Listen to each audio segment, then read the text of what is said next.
Hey everyone, welcome to the Storage Review Podcast. Brian Beeler here. I've got an interesting assortment of characters today, starting with Tom Fenton joining us from the Pacific Northwest. Tom, it's been a while. How you doing?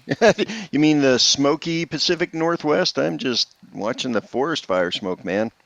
Well, I was curious about that. Are you sitting on your porch with a hose, or what do you got going on over there? No, with a cigar, that's where the smoke's coming from. Yeah, great. We talked some time ago about the work we were doing with HP ZCentral Remote Boost, and we're going to get into that today some too. And we've got a guest from HP to talk some of that technical stuff. But before we bring in Cliff, Tom, just give us you're the leading expert, or as close as I can find to VDI and use cases and technologies. Give a quick setting of the table, would you? And then we'll get into the HP solution, just as in terms of what's out there on VDI and what's important, what organizations are considering in these busy times. So, boom, man, it happened.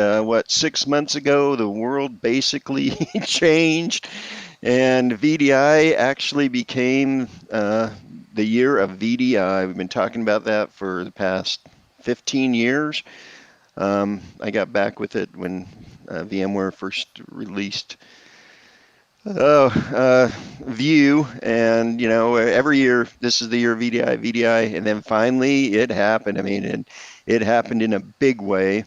And what was kind of the interesting take is it takes a little bit of time to set up an infrastructure and get things running with VDI, with virtual machines, blah blah blah, and people just didn't have that setup to do it. They had their servers at their workstation or at work at the office, and they were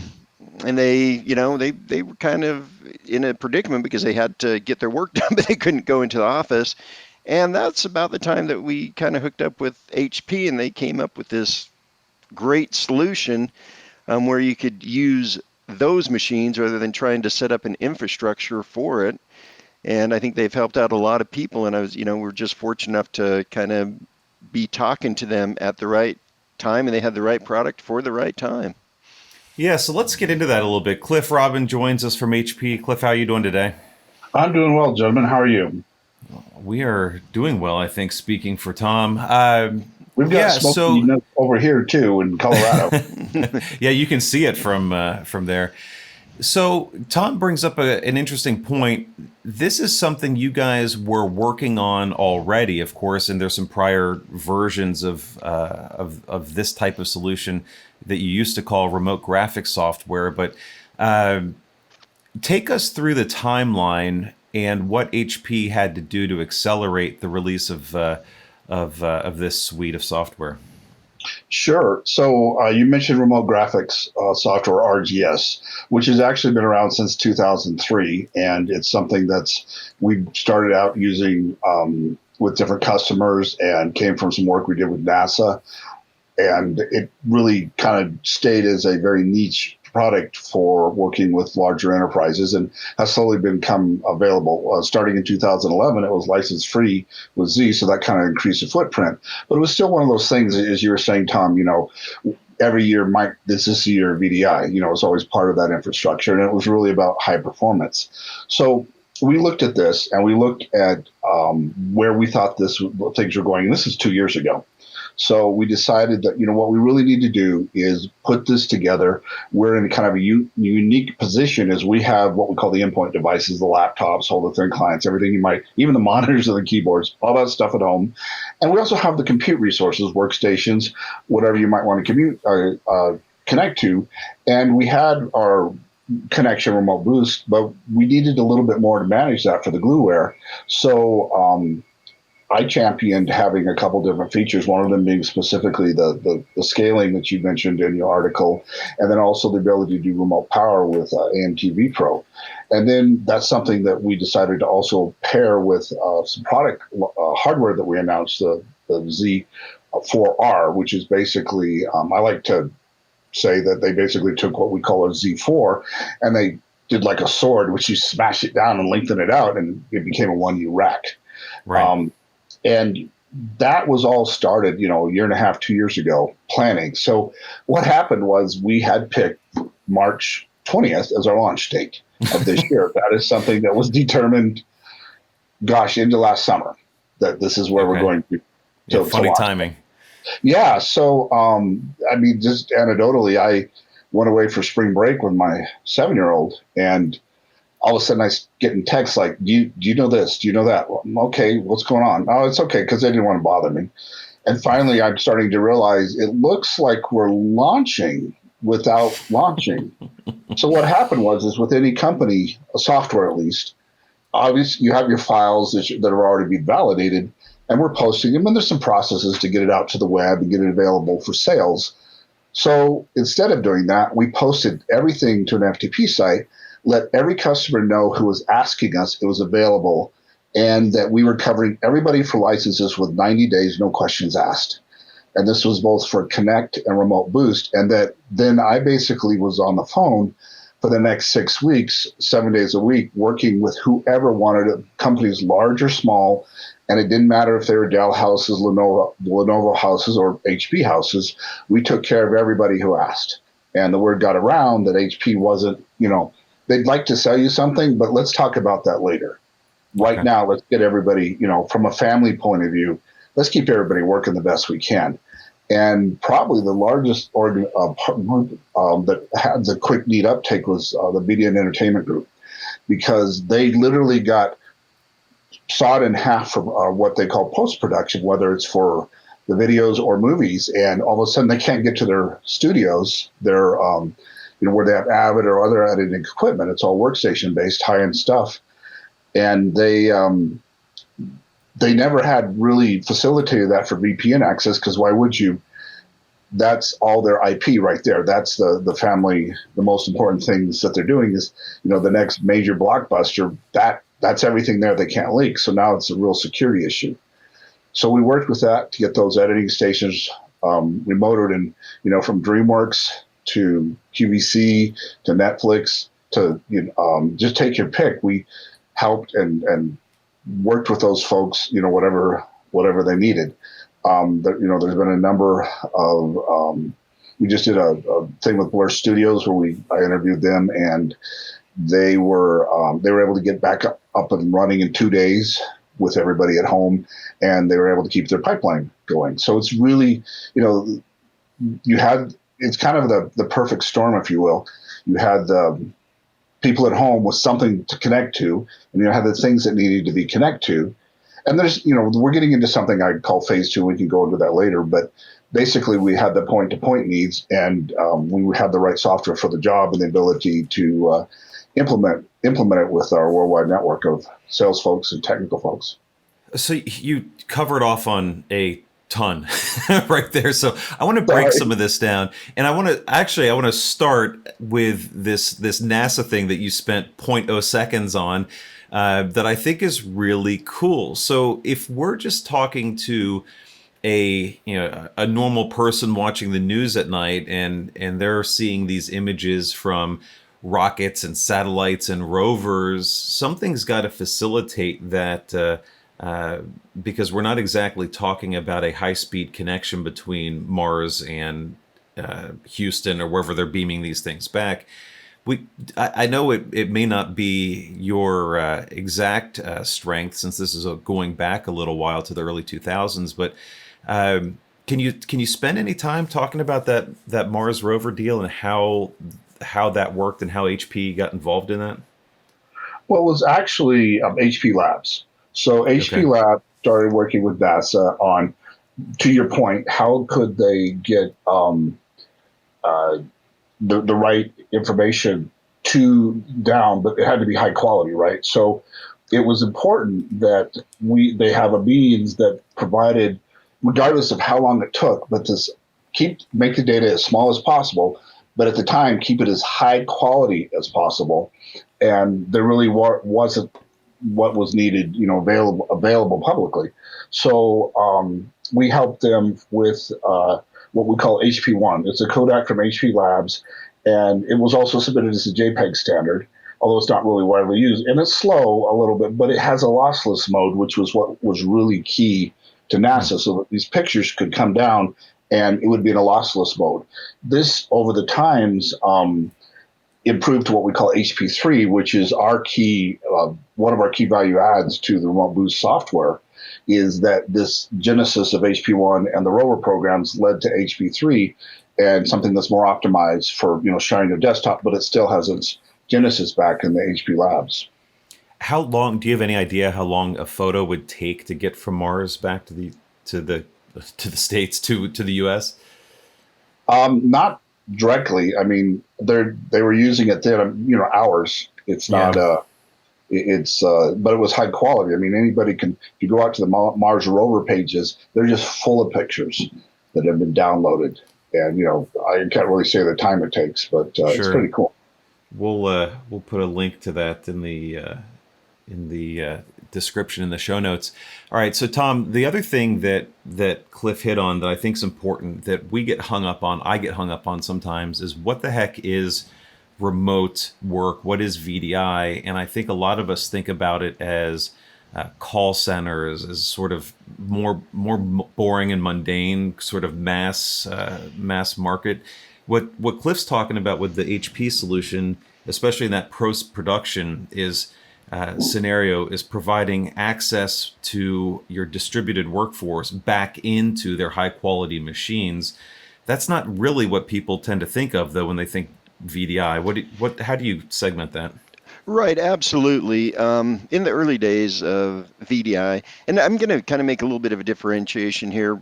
When I talk, what HP is doing is a term I like to use, and I've heard bandied around, called HDI, hosted desktop infrastructure, and that's where you're actually using the computer. You're using virtual machines, so that way you get the full power of the system rather than divvying it up between multiple users. And in the early days of VDI, like you said, we had task workers, people who were working call centers, order fulfillment, things like that, where you could just, put 20, 30, 40, 50, 100 of them on a server and divvy the server up that way, and they didn't need that much power.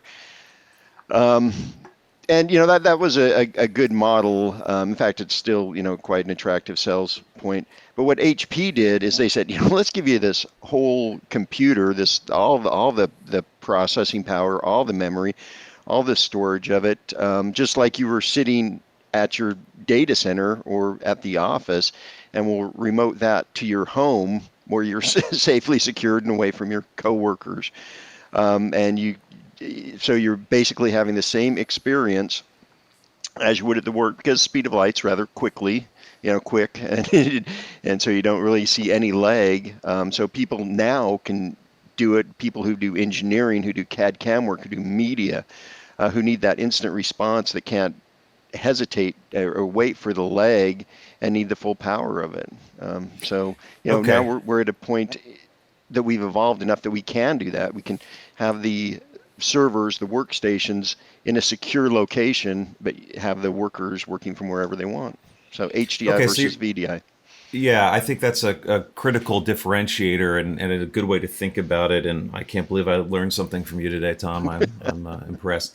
This HDI concept I think is important because really what you're talking about, and Cliff, you can get into this a little bit more, is a sender-receiver relationship where you've got the high-end workstation, like Tom says, in the data center, and then the receiver being almost any device, and you can tell us more about that too, on at the end user in their home or apartment or wherever they are. So instead of going in, because a lot of people aren't doing that right now, they can still access the same physical machine within the data center. And to your point about the new Z rack units, now we can just take a 42U rack, slam 42 of these things in there and have amazing density of workstations, while still, from my point of view, what I think is important, still maintaining corporate governance over that data and security over that data.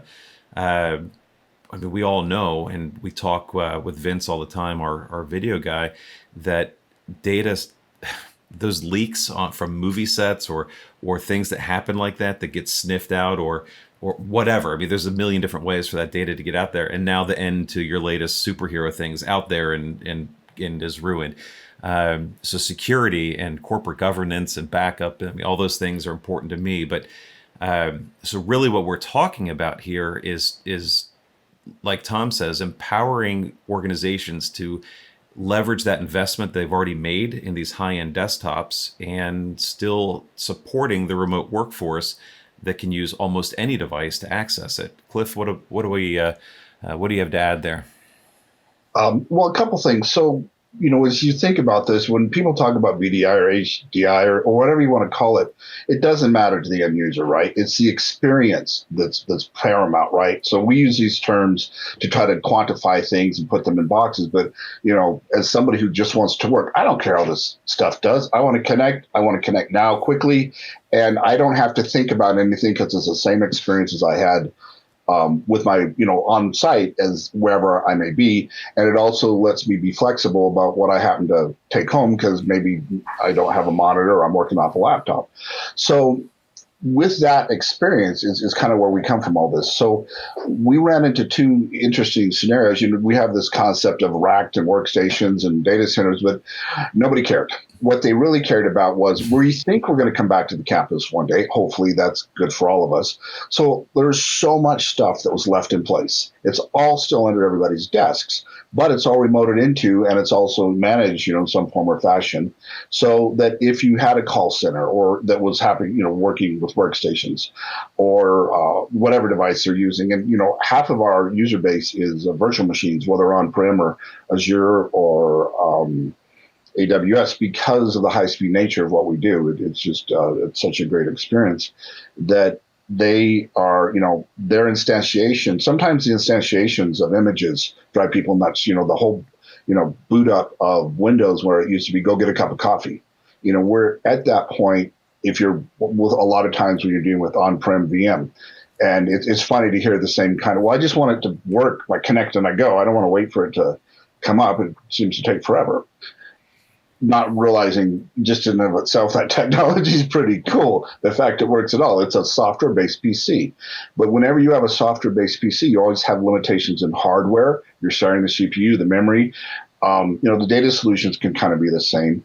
But bang for the buck, our customers know when you're getting $15,000, $30,000, $50,000 workstations, that this is, paramount to be able to connect to these things and spread the usage around rather than trying to build this out in a virtual machine, because that kind of horsepower is very expensive.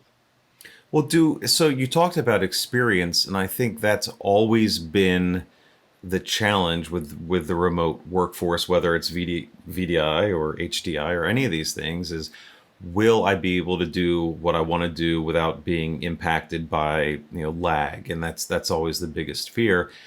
And VDI has gotten really good at pushing pixels and making traditional office work really well over Wi-Fi or even an LTE connection these days. People do really well with that.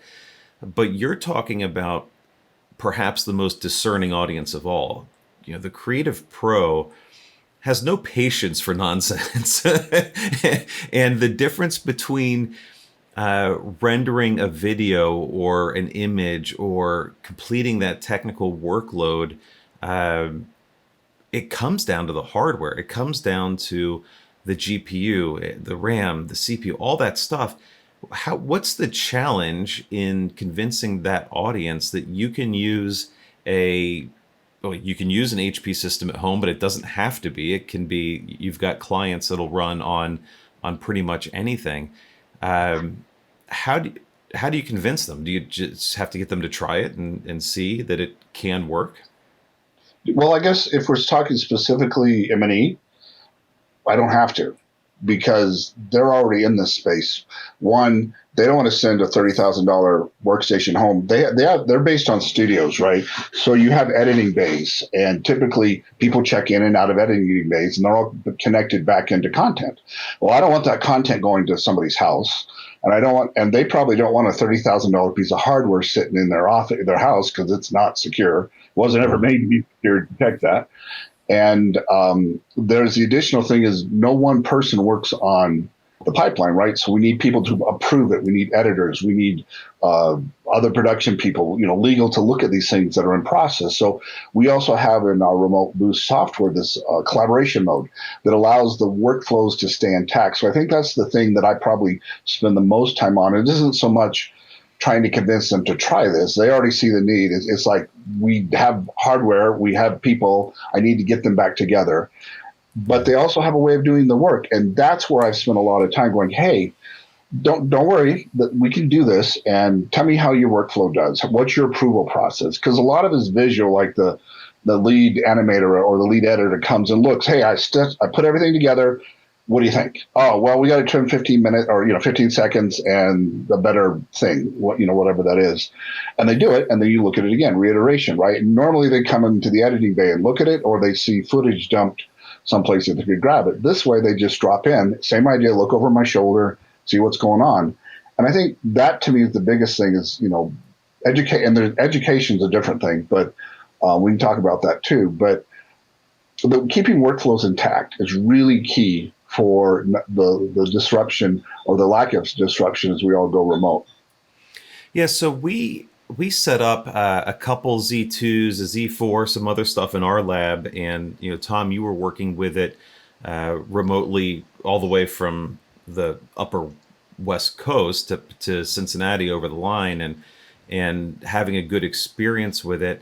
But I think Cliff's onto an interesting point that we're not just talking about providing access to my machine, and that's kind of the baseline, right? There's much more to it to be able to, if you've got one of these $20,000-$30,000 builds that's got a couple GPUs in it from NVIDIA, and you've got all this high-end gear in it, you want to be able to cycle that more than just a 1 8-hour shift. The tools and application available from HP help manage that access, right? Yeah, absolutely. I think you're getting at their Connect product, which is their connection broker, and that just adds or removes a layer of abstraction. You don't need to worry about the IP address and memorizing which system you want, or if it's free or if someone else is using it. You got a pool of resources, workstations that you can pull from. You just go into this, really, I don't want to say simple because it's not simple. The back end's actually quite sophisticated, but very intuitive interface. You select the workstation that you want. If it's available, it gives it to you. If it isn't, it'll get you to another workstation and get you up and going with. Otherwise, you got to remember the IP address, VPN to it, blah blah blah, and this just makes it so much easier to get the resources that you need. Yeah, and still be on the corporate network to get access to the storage. So your NAS, your beefy NAS that's got all these files on there, and be able to get into that workflow. But Cliff, you were talking about the workflow thing too, and I want to explore that just a little bit more because it's not something I think that everyone understands. And maybe there's something here for traditional enterprise that could be learned from the M&E space, because this idea of collaborating remotely on a single system is maybe a little foreign for a lot of the world. Could you talk a little bit more about that and how they're using it in the M&E space? And do you see any parallels for the rest of the world that we could learn from that workflow? Right. So, I think key, and it comes back to the human experience, right, is this expectation that what I see is what you see, that we're having the same experience as we talk about something. And it's a lot harder when we're remote. Even while we're talking here, we can see each other, even though it's podcast, but we're all getting different experiences in the video. And sometimes our mouths don't match the audio. And that's not a big deal because we can deal with that. But if I'm trying to manipulate a movie editing slide bar or something, and I'm showing it to you and going, okay, here's these next 15 frames, you're going to do a cut, and what do you think? Do you approve? I need to know that you are seeing exactly what I'm saying, that there isn't any stutter, that there isn't any of the things we all take for granted in Zoom or something else. Everything's in sync, because if it works the way I think it should, and this is intuitive, right? So you already know how a computer works. You know how a laptop works in the experience. You're going to sit down, click stuff. It happens in front of you, and the man-machine interface, your eyes and your hands, you don't notice anything. When you move the mouse, your eye doesn't say, gosh, it's laggy. And that's what's really important, is you don't lose that aspect that takes you out of your work environment for the connection, or when somebody else comes in to collaborate with you. It's just like being there. And that part helps people be more comfortable in, using the equipment and going forward. Also, they pretty much decide, and I've gotten a lot of great feedback that's like, well, this is great, but I don't think we're going to get, pick your favorite prima donna editor or artist ever back in the office, because everything's been proved out that some people said for years, we could do all this stuff remotely. Mm-hmm. And yes, it really works well across other verticals like architecture, finance, and one of the areas that we're also pushing, working very closely with, and trying to push some of the features on our end, because obviously we've done roadmap changes to reflect the situation we're in right now, is you still have schools buy the same thing. They're using the high end. Somebody has to learn these things. There's art schools, there's high schools, there's colleges. They all have workstations of some types, and they're in labs. Well, they can't get to the labs anymore. And gosh, it would sure be nice if the guy could use these on the weekend or even at night. And if they do go back to school, can we still use them on the weekends and at night? Because we haven't been able to do this before. So we're working to get those set up for them as quickly as possible. We're doing some manual things now with them, but really from their point of view, they also needed the ability, okay, well, great. So I'm an instructor. My experience is usually I get everybody set up, and then I stand in the back of the class and I look for somebody who's struggling. I can see on the, or who's not paying attention, right? But I can kind of see everybody doing, programming, or maybe they're doing, art things, or using a Wacom tablet. So how do I get that same experience? Because everybody's remote. It's like, well, that's one of the nice things we can do is, as an instructor, we've got it set up that they can open up, say they have 12 or 15 machines. They actually can open up 12 or 15 different windows on their local machine, so you guys could do it on your laptops and monitor the entire class, what everybody's doing, and they're sharing the desktop. And we have one of our codecs, the HP3 one, actually is a difference engine, which is to say it doesn't send any pixels unless something's actually changing. So in terms of real-time dynamics, because most of the time when people are learning, there's not a lot going on. They're going to do something, they try a thing, they go back, and it's all asynchronous. Everybody's doing it at different times.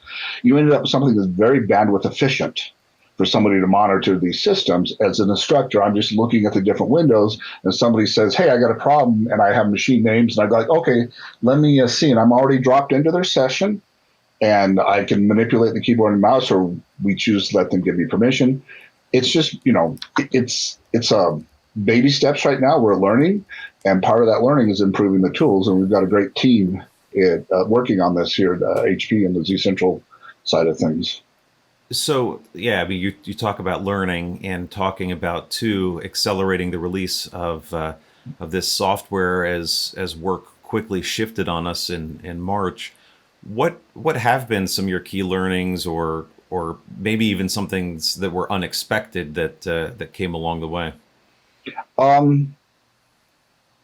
So a couple of things. Security, that is a high topic, and not to get into security of the individual devices, but that really went, it's like a pendulum. Everything gets really tight, and it's hard to get anything to work, and then it gets really loose, and it's hard, it's not as safe as it should be. And that kind of paramount went out the window, as everybody's like, we have to keep going, right? We can't say, oh, well, we're not going to do this thing because it's not as secure as what we were doing last week. It's like, no, company shut down or less security. So that was pretty easy. And then, and there are things called port forwarding that folks have done, and there's ways to do it fairly securely, but it works great, but it's, manual, but they're techie and the company are smaller, it works. There have been reverse solutions going through the Amazon or AWS or Azure, where some of them M&E folks or other people that have unbelievably huge data sets have been using them as their backend storage and didn't have VPN into their studio systems, right? But they just had the storage, and they actually figured out a way to use that to go backward and access the studio, access the workstation sort of through that back door. Now, mind you, IT, nobody was trying to get around IT or the cybersecurity guys, but they figured out these interesting solutions like, wow, I never would have thought of that. And then just the creativity of, the number of Mac iMacs and Mac desktops that were converted to Windows, because there isn't a good remoting solution for those devices, yet they're still at work, and they had need to like run Premiere Pro or something else. And finding out, because we ran out of workstations, people were buying these things, especially in the larger metropolitan areas, and getting these calls where they've put boot camp on there, and now they've decided, well, we have to use Windows or nothing, and now they can use Remote Boost into it because it's a PC at that point, and we're getting them set up. So I was, those are the type of things that I've been really surprised about. And then the workflow part and how easily adaptable, if it's, in the general, in the general area of what we used to do before, it's not a big change. Oh, I still feel comfortable doing this. Oh, I still have my editor or whatever can look at this. That works fine. It fits well with disaster recovery for financial, because they're always looking for a better means of, hey, if something happens to my main trading area, how do I get set back up in a hotel?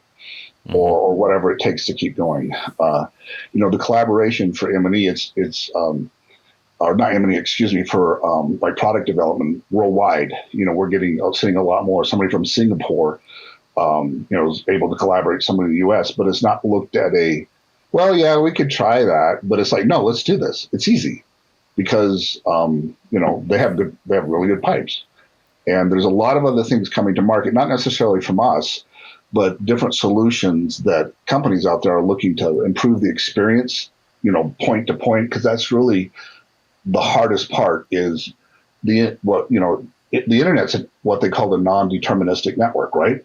There's no guarantee anything gets to any place else at any given time. It's all best effort. There are quality of service things that we do, but it still gets out on the internet and goes places and comes back in, and hopefully the DNS works and all the packets get there, but you don't have control of that. So the more things that can be done to either shorten those hops by using a service or improving that, the better, people can work from home and more securely. It's interesting you mentioned the Wi-Fi thing. That's probably the first thing that the IT admins learn remotely is if they're complaining about the experience, where are they? And are they on Wi-Fi? Meaning, if you're trying to do this out in the front yard in the sun and you got crappy Wi-Fi signal, it's not going to work, guys. People don't think that way, right? They're not really considering those type of things. Same things that affect our cell phones affect that. And we always recommend everybody hard lines if they can, or be at least aware that it introduces additional issues. Well, I think everyone's worked on the network at home. Probably, as you talk about selling out of laptops and workstations. We switched to Spectrum because at the same time we were ditching DirecTV for YouTube TV and all that sort of transition. Now we've got 4 or 5 extra devices that are hitting the internet that all want high quality HD streams. We've got 2 kids playing infinite hours of Fortnite and Roblox and all that kind of nonsense on the gaming systems because school has been off since literally March is the longest summer vacation of modern times.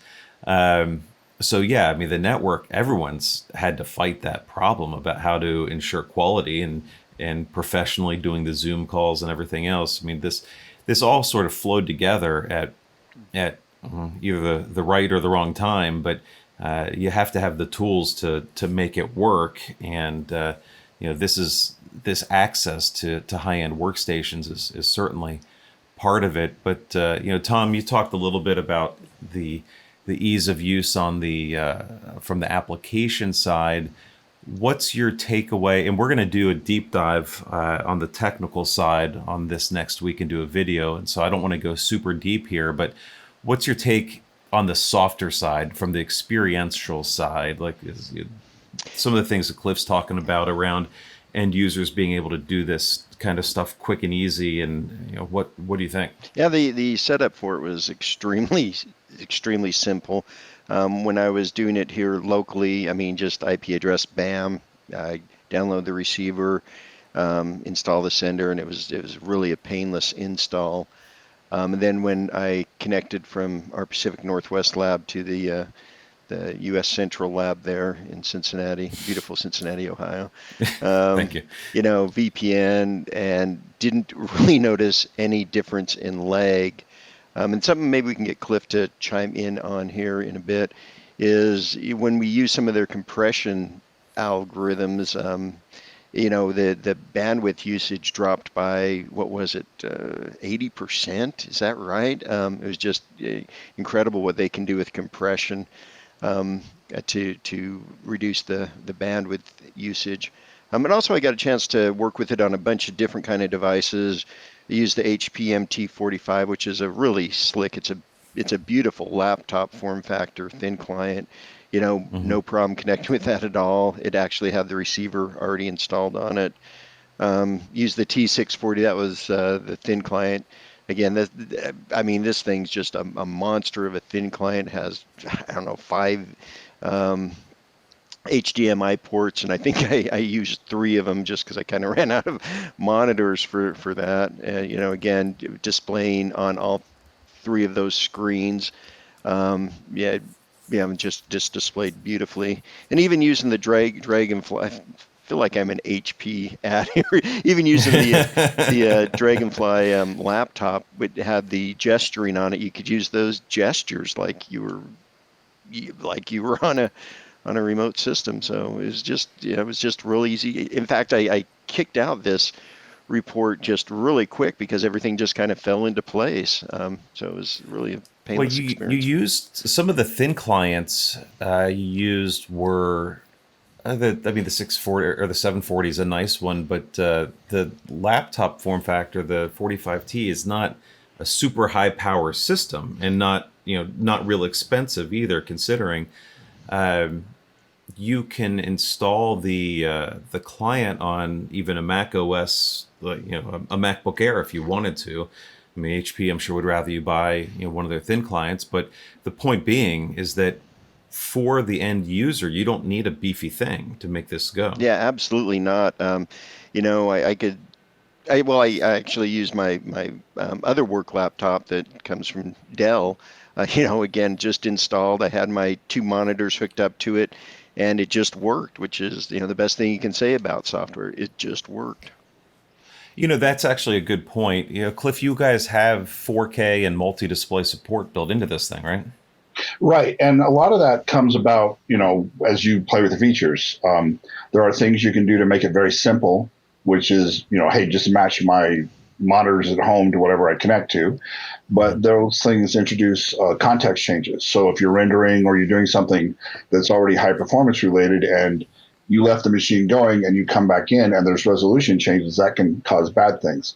And then conversely, if the machine was set up by the last person, say at 4K, and you don't have 4K at home, we can, it won't match your display, obviously, because you don't have that. But we have the resolution match or the scaling features, and we'll get into this more when we do the video.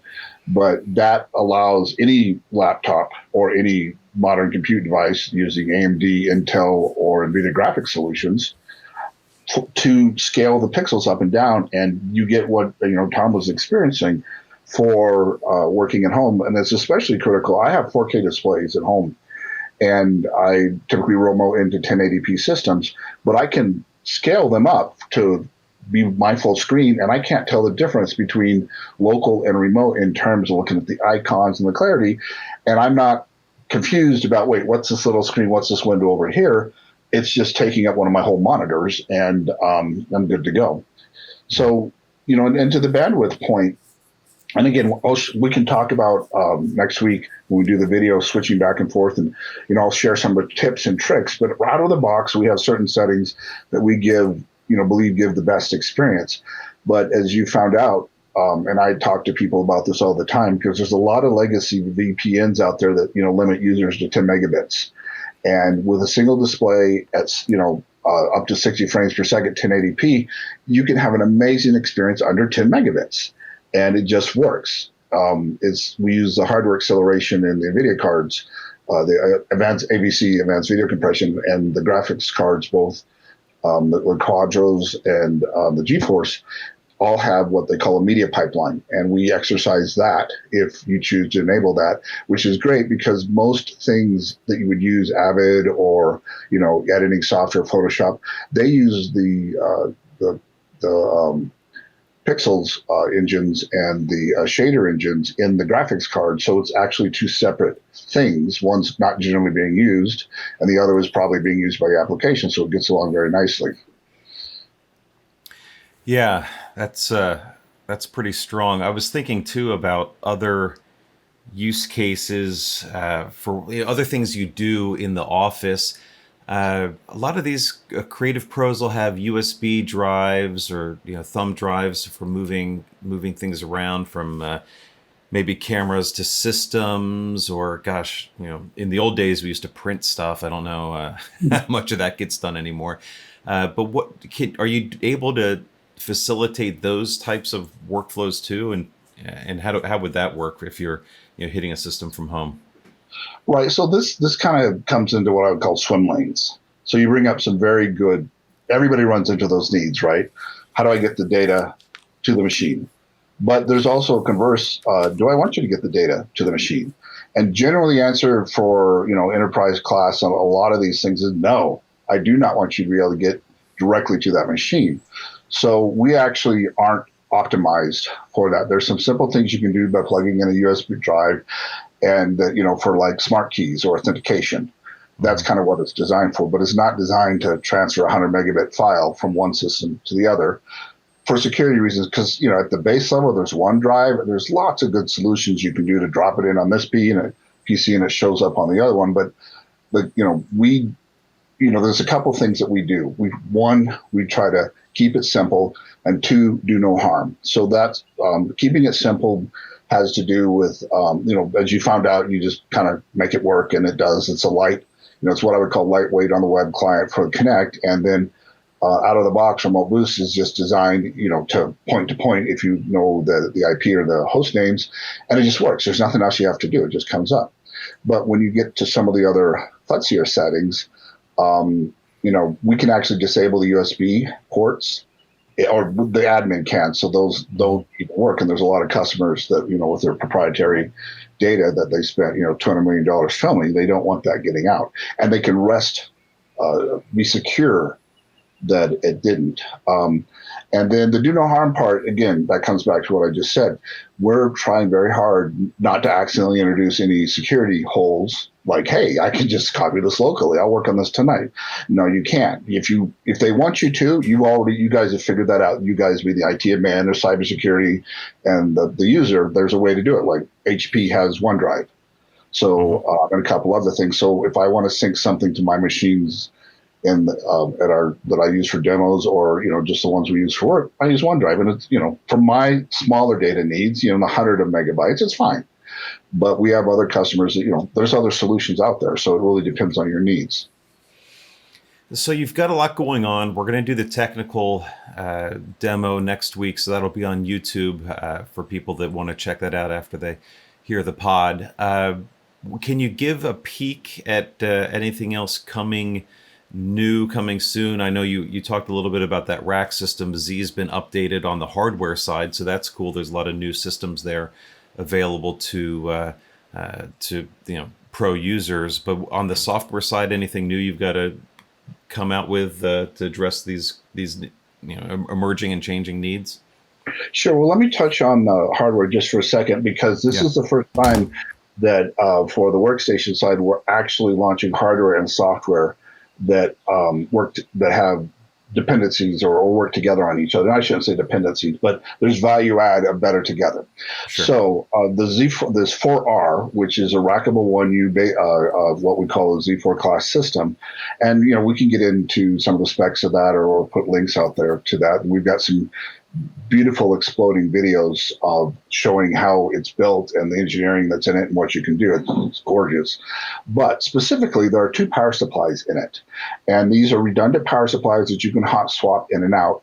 And they can be used together to increase the overall wattage of the machine. So like two 650 supplies give you 1,300 watts, right? Or maybe because you're using a really high-end graphics card. or you're using less of a graphics card because you want the redundancy that you can get within 650 watts. Well, you need to know the health of those power supplies. So with ZCentral Connect now, we're talking to them and we're being able to report on that within Connect to say, hey, no issues, your power supplies are fine, or this is the mode that they're set in. So if you've got a rack of, 42 or, 142, you've got some information on this really critical area that of these redundant power supplies. And then it also provides, it's kind of a simple thing, but it's actually something our customers ask for up front is please have the ability to turn a light on in the front and the back from your Connect console. So there's a machine that is having a memory issue, right? Maybe a DIMM got loose.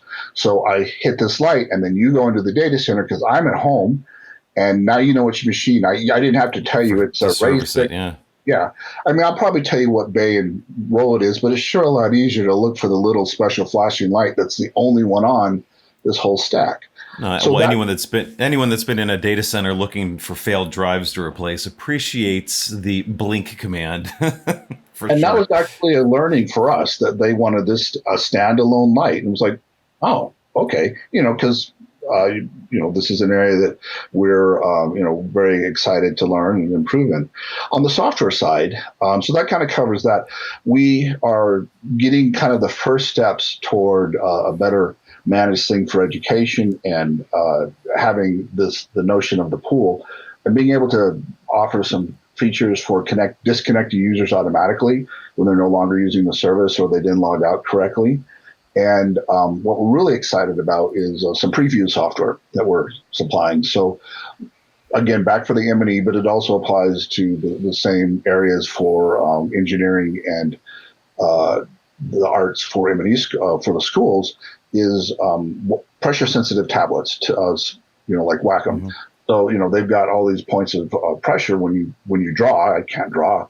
I'm happy with a straight line, but it's very important. And this is one of the areas the artists are hurting for being able to do this from home. It's no big deal to get them a Cintiq or a Intellis Pro at home so they can do the drawing. But what do they got? Well, they've either got a Windows system or they got a Mac system, and they're connecting either to a Linux system or a Windows system. So what's critical for us is we've been able to improve the functionality of this working with Wacom as a first pass to really provide an incredible latency-free experience. Because obviously, if you've got your hand down on a pad and I'm looking at the screen, you don't really want to notice that I've moved my pencil, my pretend digital pencil, and now it's moved. I can't draw like that. They'll tolerate a little bit of lag, but they won't tolerate, it still has to be that you can't be taken out of the moment because the eye and the hand interface aren't working. It's the same problem VR has, right? Not to the same degree they have with the headsets and the latency of motion, but it still affects the person. It's kind of interesting. We found out, and this was studies that were done before the situation we are in now, but in general testing where you ask somebody what's the latency you can accept, it usually came to 80 to 100 milliseconds that they would accept. Oh, yeah, because we're going to centralize these things over here, and you could just work at it from your desk. But if you told them, oh, well, we're trying to do a work-from-home program, and we're trying to figure out what people would accept latency-wise, it was 200 milliseconds. If you told them that this was a work-from-home program, that the tolerance for if it means I can work at home, I've got more just natural tolerance for this. It's not still 200 milliseconds isn't much, but it was kind of interesting that one little hint, this could let you work from home. And they're like, oh yeah, no, this is great. I'm ready to go. Can I go now? It was really fantastic. So we worked some with our partners on that. It was very cool. Well, I mean, the solution's cool. And, like Tom has reported on, he's really enjoyed it. I